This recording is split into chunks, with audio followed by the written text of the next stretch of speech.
Well, it's been a while since I've made a video, hasn't it? But trust me, I have some really good excuses which I will now read to you in no particular order. I got really into World of Warcraft again because of that video I made, which was a mistake. I got really into Dark Souls, a new season of JoJo started, and basically over the past 2 months, the last thing I've wanted to do over these cool, awesome, enjoyable things I could be doing with my life is playing Call of Duty on the frickin' DS. But you know how it is. Welcome to Port Patrol, the show where I talk about weird, interesting, or knockoff ports of video games, and this episode will be taking a look at the Call of Duty games released on the Nintendo DS. Now, okay, I might not be painting the nicest sounding image of these games going in, so let me just say that they honestly aren't as terrible as they sound, mostly due to how they bear little resemblance to the games they are named after. The storylines usually follow the same event as their bigger brother, but follow a different squad of soldiers doing completely different missions. Sometimes they will have similar setups, like the tanker mission in COD 4, or the prison escape in Black Ops, but yeah, for the most part they don't share much resemblance. Well, okay, you can clearly tell the gameplay is very much inspired by the console versions. Basically, what I'm trying to say is that the games are different enough that it feels odd calling it Call of Duty, but are too similar that if the game wasn't called Call of Duty, every review would be calling it the Call of Duty of the DS.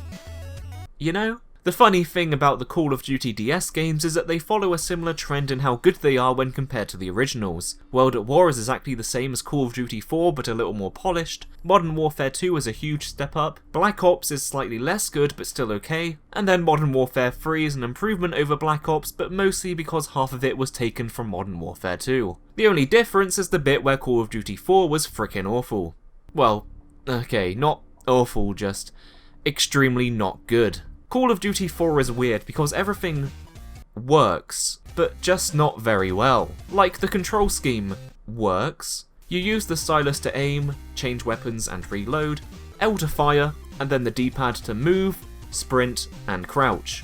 The setup is not as awful as it sounds, and it's pretty easy to get used to. The stylus controls offer pretty accurate aiming too. Certainly not as good as a mouse or even a Wiimote, but it does its job well. The problem is that aiming down the sight is a pain in the arse. You have to double tap the screen and it just doesn't work half the time. In fact, because I was a stupid idiot and left my mic on while recording the footage for this game, you can even hear me trying to get it work multiple times.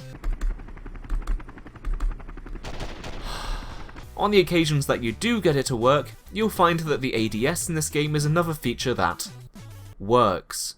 It brings up a 2D image of something vaguely resembling the gun you're holding, and in a lot of cases I find makes it much harder to aim with. Especially considering that the moment your thumb hovers anywhere near the D-pad, the gun drops off the screen like my attention span whenever another sodding turret section comes up. But hey, at least it has thrilling set pieces.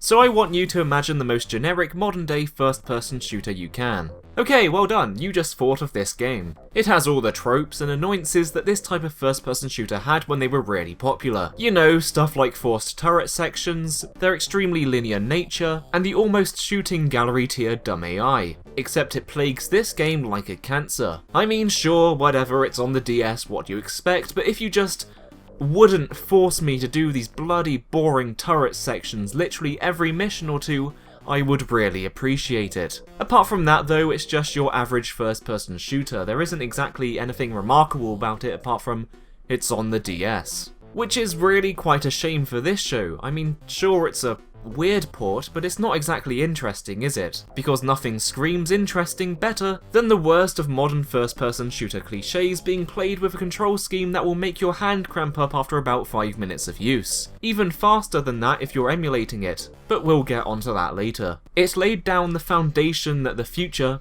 and also thankfully better, games in the series would work upon. Even if it is a pretty rickety foundation. Like the type that feels like it's going to collapse if you even try to build a house on it. But one thing I do really like about this game is the graphics.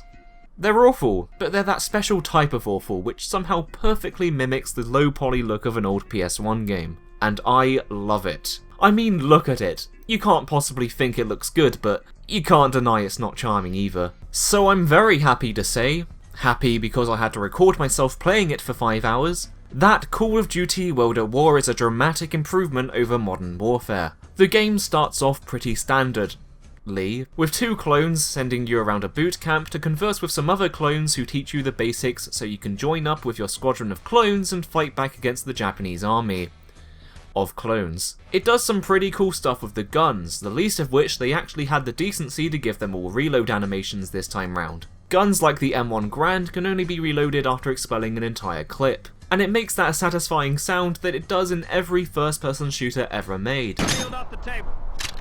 Massive machine guns can only be fired when you mount them on a wall, and it makes it a lot more interesting than Call of Duty 4, where every gun was essentially the same one but they fire at different speeds. Aiming down the sight is also no longer awful, with them actually making a proper 3D model for all the guns. With these improvements, Call of Duty on the DS is finally on par with first-person shooters made in 2002. There's also a lot more variety in the type of stuff you do now. I didn't mention this previously, but in COD 4 you were constantly interrupted with these pipe dream-esque minigames, which is apparently what arming a bomb is like. They weren't terribly exciting, needless to say. But now you have stuff like disarming mines, though it gets repetitive once you realise literally every mine in the game is the same one. Missions where you have to defend your boats from kamikaze planes. Mortar strikes, which if you're really lucky might actually destroy the target they're hitting. And perhaps most exciting of all, you get to send out reports to headquarters. In Morse code.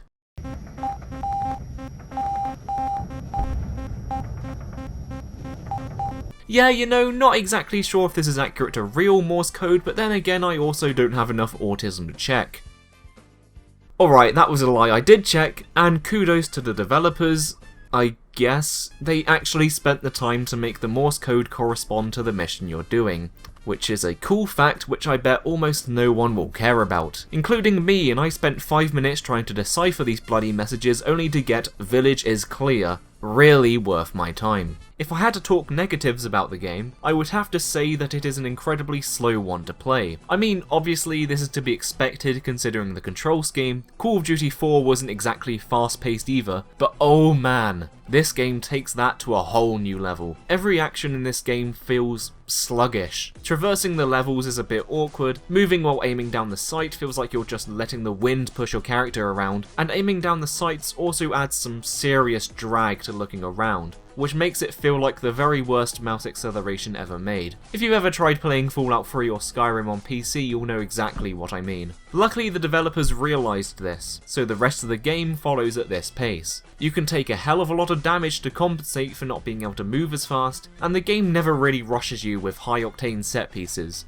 The movement system would simply not allow for it. But don't let those bad points get you down. This is genuinely a pretty alright game, probably one of the best handheld shooters I can think of, though considering the competition I'm not sure if that's really that good of a compliment. The controls have been massively improved since the first one, and by that I mean aiming down the sights has a button assigned to it now, so you don't have to physically jam your stylus through the touchscreen to get it to register. The level design is much more varied and takes you to much more interesting locations than just desert and urban. Set across 3 campaigns, the US and Japan, Russia and Germany, and England just sorta doing whatever it was we did in the war. Get bombed, I think. It helps make sure you get to use a variety of different weapons in each level, some of which that didn't even appear in the actual World at War thanks to the inclusion of the British campaign. In all honesty, it feels more like a port of Call of Duty 2, with the US campaign tagged on as additional content. The level design and general gameplay is definitely more reminiscent of it. But I know what you're all thinking.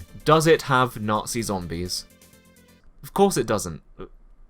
Why do you even need to ask that? By the way, just a quick PSA for anyone thinking of trying out these games, if for some reason I've inspired you to do so, for the love of God, do not emulate them. It isn't a case of, oh, it's the morally correct thing to legally purchase the game. No, I can safely say nothing I've played on this channel has made me more miserable than recording the footage for these sodding games, which is saying quite a lot considering some of the utter dross I've played. It isn't like Medal of Honor on GBA, which was awful to play, because you can like make fun of it and that sort of makes it fun in its own right. With these games they are actually good, it's just that through the act of emulating them that it makes them the most tedious, goddamn aggravating things to play. You tell me playing a first-person shooter that you control by clicking and dragging the mouse sounds like fun. Even using a drawing tablet to emulate the feeling of the DS didn't help too much. It just made me feel pathetic. Playing Call of Duty on the Nintendo DS, using a freaking drawing tablet in an attempt to make it more bearable. So yeah,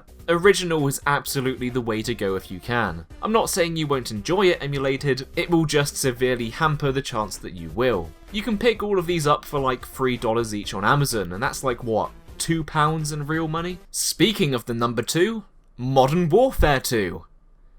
Christ, I should really just delete my channel. Similarly to the console version, this game is a large step up from the ones that came before it, introducing a plethora of new features. Vastly improved graphics, better level design and more guns. These are only the tip of the iceberg when it comes to stuff what this game did better than the older ones. For starters, let's talk about the guns because, well, you know, that's probably a pretty good place to start when talking about Call of Duty. When compared to Call of Duty 4's guns, they are a massive improvement. From an aim-down sight system you would actually want to use, the models are now much more usable and don't just look like a badly rendered JPEG thrown in front of the screen. There's also a much better variety in weapons you can use. Call of Duty 4 had like AK-47, American gun and MP5. That's really all I remember, to be honest. This game thankfully expands much more from that, and you get to use a lot of different weapons in each level. From massive machine guns which make you walk incredibly slow, to fully automatic shotguns.